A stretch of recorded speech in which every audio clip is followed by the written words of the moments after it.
শুধু ভক্তগণ, আমরা আর সময় বিলম্ব করব না। যে লীলা নিয়ে আপনাদের সম্মুখে দাঁড়িয়েছি, লীলায় প্রবেশ করব। তো ভগবান বললেন, তুমি যে কাজই করতে যাও না কেন, উচ্চস্বরে বাহু তুলে যদি আমার পরব্রহ্ম নামটা জপ করে দাও, তাহলে তোমার কাজে সফলতা অতি সহজে চলে আসবে। হরিবল হরিবল। তাই আমরা লীলা প্রবেশ করবো। সবাই কৃপা করে দুটি বাহু তুলে একটু পরব্রহ্ম নাম জপ করবো। সবাই হরিবল হরিবল। সবাই বলবেন হরে কৃষ্ণ কৃষ্ণ কৃষ্ণ হরে হরে, হরে রাম রাম রাম হরে কৃষ্ণ কৃষ্ণ কৃষ্ণ হরে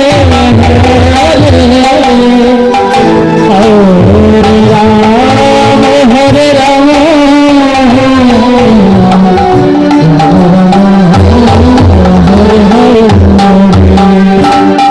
जय महाप्रभु की, जय महाप्रभु की, जय महाप्रभु की। वाह वाह वाह, हरि बोल हरि बोल राधे राधे।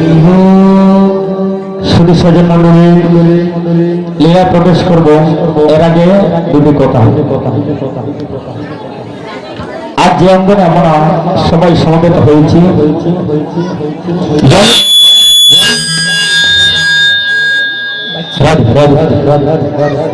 গোয়ানীঘাট থানা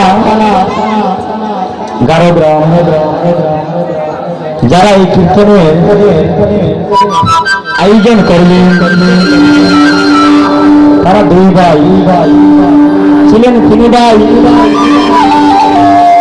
এক ভাই সারা জীবনের জন্য তাদেরকে ত্যাগ করে, মায়াকে ত্যাগ করে ধরাধাম ছেড়ে চলে গেলেন জ্ঞানের জন্য।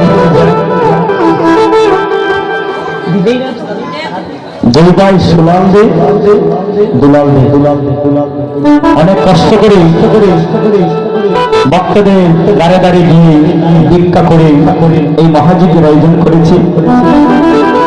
ও বাবা, তাদের মনে একটা বাসনা আছে। কি বাসনা? এই জগতে আমরা যা কিছু করি না কেন, কোনো বাসনা ছাড়া কিছু করি না। এক একটা বাসনা থাকে, তাদের মনে বাসনা আছে। কি বাসনা? তাদের পিতৃদেবের আত্মার শান্তি কামনায়, বড় ভাইয়ের আত্মার শান্তি কামনায় এই মহাযজ্ঞের আয়োজন। তাই শুধুজন এই যজ্ঞ পরিচালনায় অনেক দূরপ্রান্তে হয়ে আমি তাদের হয়ে সবার চরণে মিনতি করছি, আমার সুন্দর দৃষ্টিতে আর তাদের জন্য সবাই কৃপা করে একটু আশীর্বাদ করবেন। রাধে রাধে রাধে রাধে। ঈশ্বর পরম ব্রহ্ম সচিদানন্দ বিগ্রহ অনাদি রাধি গোবিন্দ সর্বকারণের কারণ কারণে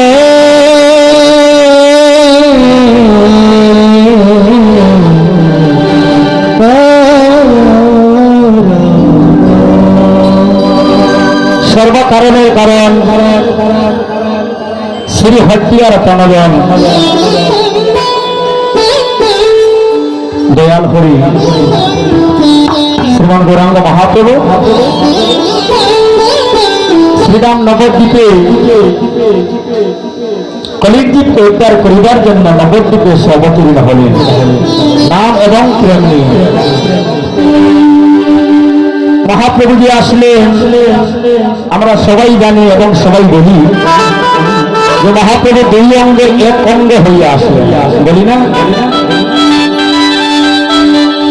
কেমন করে দুই অঙ্গে এক অঙ্গে আসলেন?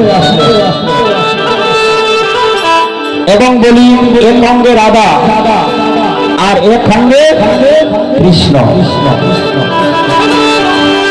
দাপরের শেষ প্রান্তে যখন কলিযুগ চলে আসবে, আমার ভগবান শ্রীকৃষ্ণ বসে বসে ভাবতেছেন যে আমি কলিতে যাব। আমি জানি কলির জীবের অন্নগত প্রাণ কৃষ্ণ নাম ভালোবাসে না, কৃষ্ণ নাম শুনতে যায় না, সাধু সঙ্গ ভালোবাসে না, সাধু সঙ্গে যায় না।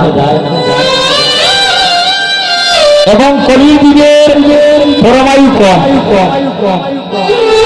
সত্যযুগে ছিল 1,00,000 বছর, ত্রেতা যুগে 10,000 বছর, তারপর যুগে 1,000 বছর, আর কলিতে হিসাবে লিখা আছে 120, কিন্তু 120-এর অর্ধেক 60 হয়ে না মারা যায়। দাদার আগে নাতি চলে যায়, পিতার আগে পুত্র চলে যায়, দাদার কোনো সিরিয়াল নেই, আসার সিরিয়াল আছে। তাই আমার ভগবান শ্রীকৃষ্ণ ভাবলেন আমি কলিতে যাব, কি নিয়ে যাব? বলে কলির যুগে তো সময় কম হাতে, অল্প সময়ে অল্প ভজন নিয়ে যেতে হবে। তাই তিনি মনে মনে সিদ্ধান্ত নিলেন আমি কলিতে যাব মধুমাতা পরব্রহ্ম কৃষ্ণ নাম নিয়ে। কৃষ্ণ নাম নিয়ে আমি কলিতে গিয়ে জীবের কাছে কৃষ্ণ নাম বিলিয়ে দেব। আর কৃষ্ণ নাম যখন কলির জীব গ্রহণ করবে, ভগবানের নাম নেবে, তখন কলির জীব উদ্ধার হয়ে যাবে। হরিবল হরিবল। যখন একাদশে ডাকতেছেন, ছুটে গেলেন শ্রীমতী রাধারানী। রাধারানী আসিয়া আমার ভগবান শ্রীকৃষ্ণকে বললেন, হে প্রভু, তোমার কি হয়েছে? তুমি কিসের চিন্তা করতেছ? বলে আমি কলিতে যাবো গো, কলিতে গিয়ে আমি মধুমাতা কৃষ্ণ নাম দিয়ে দেবো, জীব উদ্ধার হয়ে যাবে। বলে না না প্রভু, তুমি আমাকে সঙ্গে নিয়ে যেতে হবে। কে বলছে? রাধারানী। বলে তুমি আমার সাথে গেলে কি হবে? কেন প্রভু? তুমি তো বলো আমি হচ্ছি রাধা, তোমার প্রেম কল্পতরু। ভগবান শ্রীকৃষ্ণ সদা সর্বদা বলেন রাধারানী হচ্ছে প্রেম কল্পতরু, প্রেমের গুরু। বলেন রাধারানী তুমি আমার প্রেমের গুরু। যার কাছে প্রেম বেশি তার কাছে লোকজন যায় বেশি। বাজারে সবার দোকানে পরিপূর্ণ মাল থাকে, কোন কোন দোকানে দেখা যায় মালটা বিক্রি হয় বেশি, আর কোন কোন দোকানে দেখা যায় মালটা বিক্রি হয় কম। বলে কেন? বলে ওই দোকানদারি বাইয়ের কথাগুলো মিষ্টি, তার কাছে গেলে প্রেম পাওয়া যায়, মধুর সুরে কথা বলে, এর জন্য সবাই তার কাছে যায়। তাই রাধারানী হচ্ছে প্রেমের ভান্ডার। রাধারানী বলছেন প্রভু গো, তুমি যদি আমাকে সঙ্গে নেও, তুমি দেবো নাম, আমি দেবো প্রেম, নামে প্রেমে মিলাইয়া জগৎ বসাইয়া দেবো। হরিবল হরিবল। তাই তো কি করলে? রাধারানীকে সঙ্গে নিয়ে এই কলিতে আসলেন। বাহিরে রাধা, ভিতরে কৃষ্ণ। বাহিরে রাধা, ভিতরে কৃষ্ণ, আদা আদা। তাই তো দুই অঙ্গে এক অঙ্গ হইয়া গৌরাঙ্গ হইয়া কলিতে এসে অবতীর্ণ হলেন। হইব কলিতে আসিয়া প্রভু মনে মনে ভাবলেন আমি যে জীব উদ্ধার করবো, পরব্রহ্ম নাম যে বিলিয়ে দেব, অতি সহজে কিভাবে নামটা বিলিয়ে দেওয়া যায় তিনি মনে মনে ভাবলেন। এই সহজে নাম বিলিয়ে দেওয়ার জন্য প্রভু আমার সিদ্ধান্ত করলেন যে কলিতে হরিনাম মহাযজ্ঞ দান করতে হবে। হরিবল হরিবল হরিবল। হরিনাম মহাযজ্ঞ দান করলে কি হবে? দেখেন আজকের সুভাষ সঙ্গনে সিলেটের ভক্ত আছে, সুনামগঞ্জের ভক্ত আছে, আছে না? কত দূর দূরান্তের ভক্তগণ এসেছে। বলে কেন?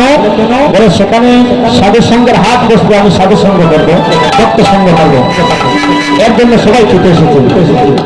তাই মহাপ্রভু সিদ্ধান্ত নিলে হরিনাম মহাযজ্ঞ করলে সকল ভক্ত একত্রিত এক স্থানে বসবে, আর সেই সুযোগে আমি মধুমাতা কৃষ্ণ নাম বিলিয়ে দেবো। হরিবল হরিবল।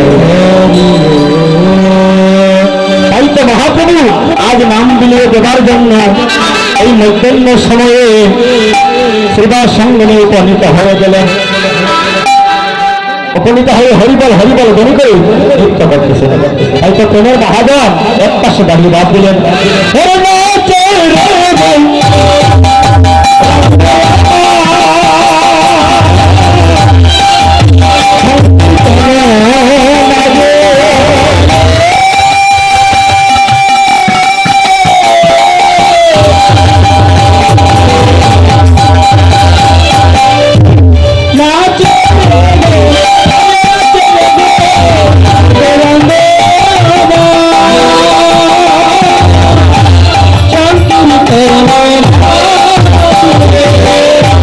বলে দেশে থেকে ফুলের মালা আমার বন্ধু সাধে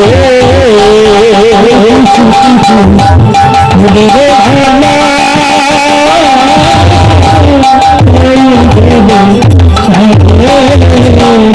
গত গৌর নাচে আজ নিতাই নাচে